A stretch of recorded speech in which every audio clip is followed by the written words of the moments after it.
Hi there, this is Thomas Brett for the Pro Audiophiles and thomasbrettmixing.com. In today's video, we're going to be taking a look at the EchoBoy plugin by Soundtoys, which is one of the most popular delay plugins available on the market. It's been my delay of choice for the last 10 years or so, and you can also hear it being used on thousands of hit records by major artists. This being the case, let's dive into some of my tips and tricks for using the plugin, and start by taking a listen to a bit of the track we're working on today.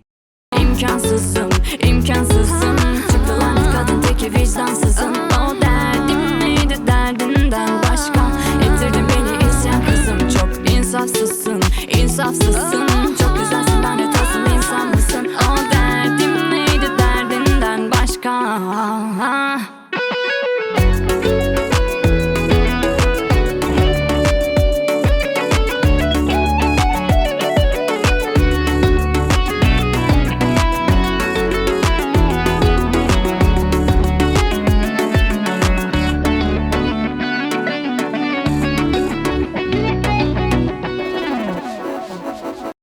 Awesome, so in this track, we have 5 different electric guitar parts, each using EchoBoy in a slightly different way.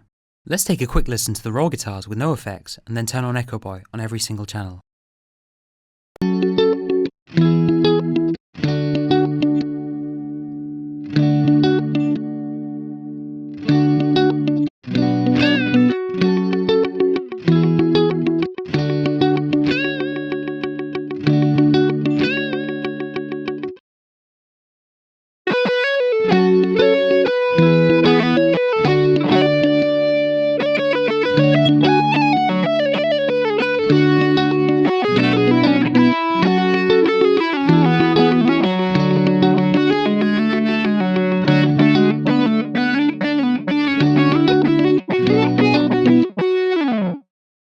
Now let's turn all of our EchoBoys back on and compare.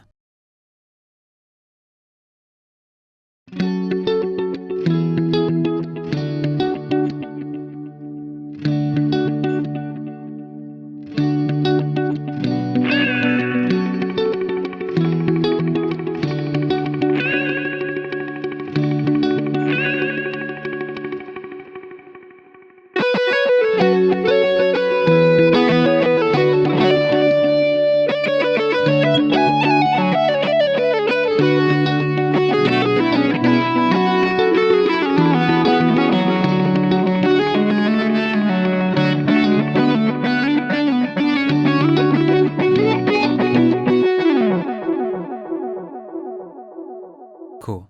Now let's go through these guitars one by one and see exactly what I did in order to achieve these delay sounds.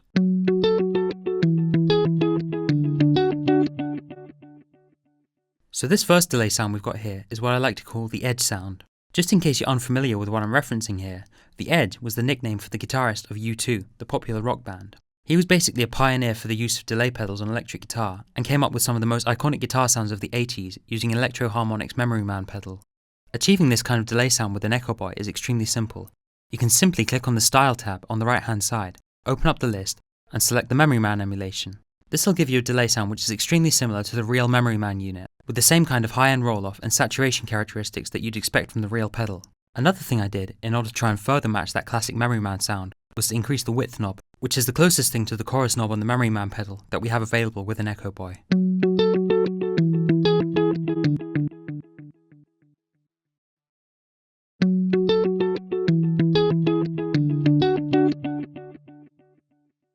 While I'm typically a fan of filtering off a lot of the lows and highs of my delays, when emulating a classic piece of gear which has a very distinct and specific sound, such as the Memory Man, I'll often turn my filters off in order to try and stay faithful to the original sound of the unit.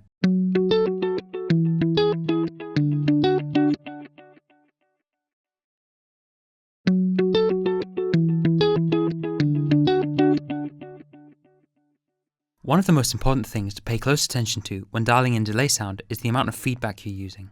Simply put, the feedback control on a delay determines how many times the delay is going to repeat and feed back into itself. Typically, you want to set your feedback amount to rhythmically fit in with the song. Given the fact that this guitar part we're working on here has a lot of gaps in it, I've set the feedback so that the delay repetitions are filling in the gaps perfectly, and end just as the guitarist starts playing again.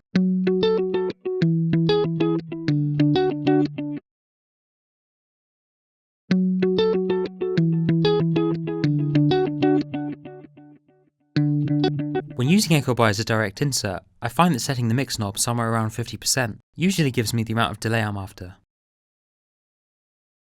Let's move on to our next guitar track.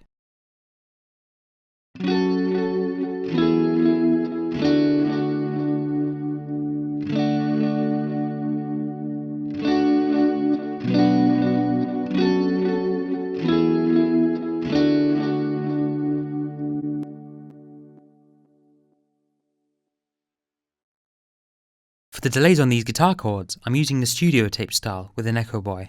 This is emulating the sound of a multi-track tape machine, meaning it's a bit more of a saturated, compressed and mid-range focused sound compared to a clean digital delay. Much like we did with the previous guitar, I've increased the width and feedback knobs for this EchoBoy in order to give the delay a bit more width and match it rhythmically to the song.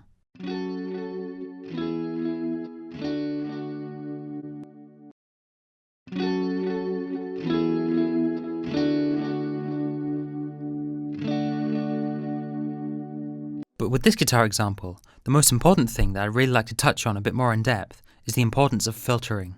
Let's turn off these filters and see what happens.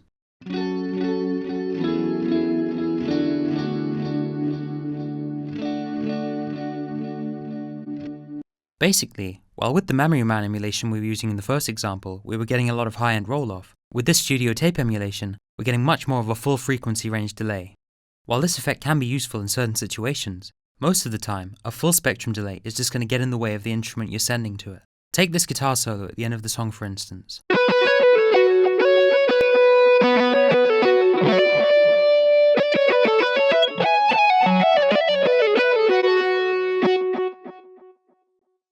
Now listen to the way the delay gets way too up front and starts getting in the way of the performance when I turn off these filters.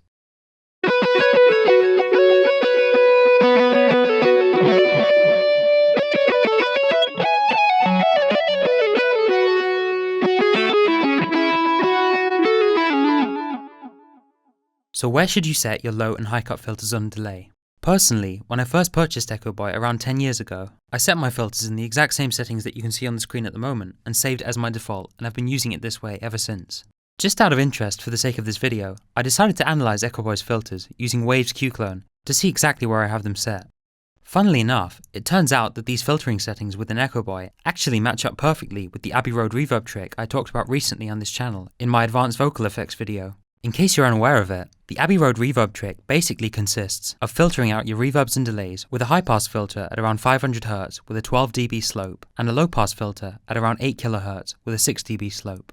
Doing this effectively helps channel your reverb and delays further into the mid-range and prevents them from muddying up your mix or eating into the clarity of your vocals. Let's move on to our next guitar example, which is this vintage telephonic sounding lead guitar.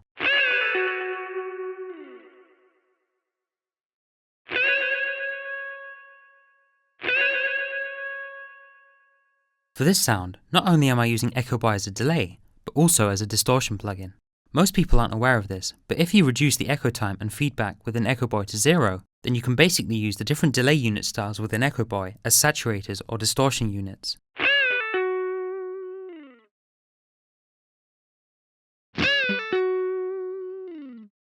Quickly jumping back into Waves Q-Clone, we can analyse some of these delay styles to see what kind of EQ curves they have.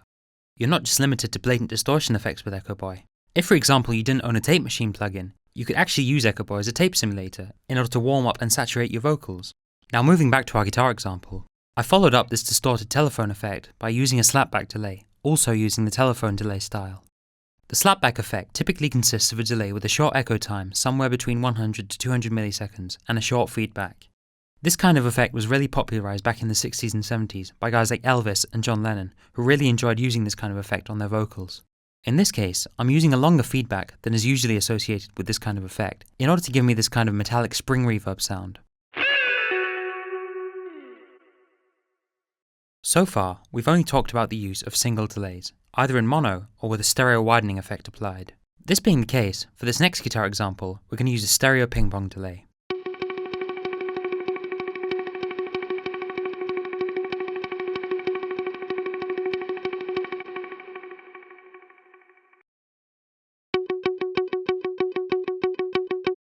Simply put, a ping-pong delay is when you have two delays, one pan to the left and one pan to the right, each taking turns to feed back in a kind of ping-pong motion.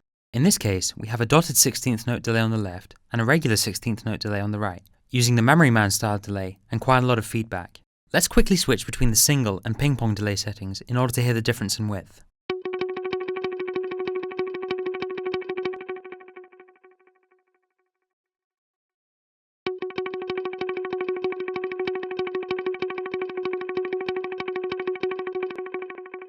Although at the beginning of this tutorial I talked about how I like to turn off the filters when using the Memory Man style delay in order to preserve its original sound, in this case, the excess low end going into the reverb was causing for a kind of muddy build-up, meaning I had to filter some of it out in order to fix the problem.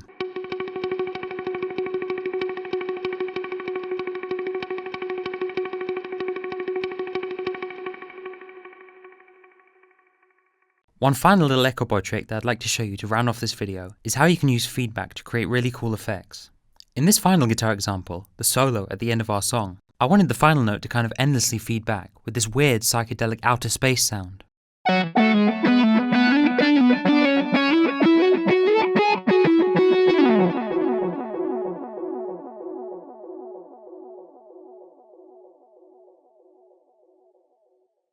In order to achieve this effect, I simply automated the feedback parameter within EchoBoy to jump to infinite for the very last note of the solo. By feeding pretty much any sound into infinite delay feedback, you can create some really unique and glitchy sounds which can even be used like synth pads for your songs. Awesome, that pretty much covers all the tips I have for EchoBoy. Make sure to keep an eye on the Soundtoys website, as they often have some really good offers on their plugins, and you can end up picking them up for real cheap. If you're looking for more tutorials and guides on music production and mixing, make sure to check out my website, thomasbrettmixing.com, where you can find a full list of all of my Pro Audiophiles articles, alongside other educational content. This has been Thomas Brett for the Pro Audiophiles. Until next time.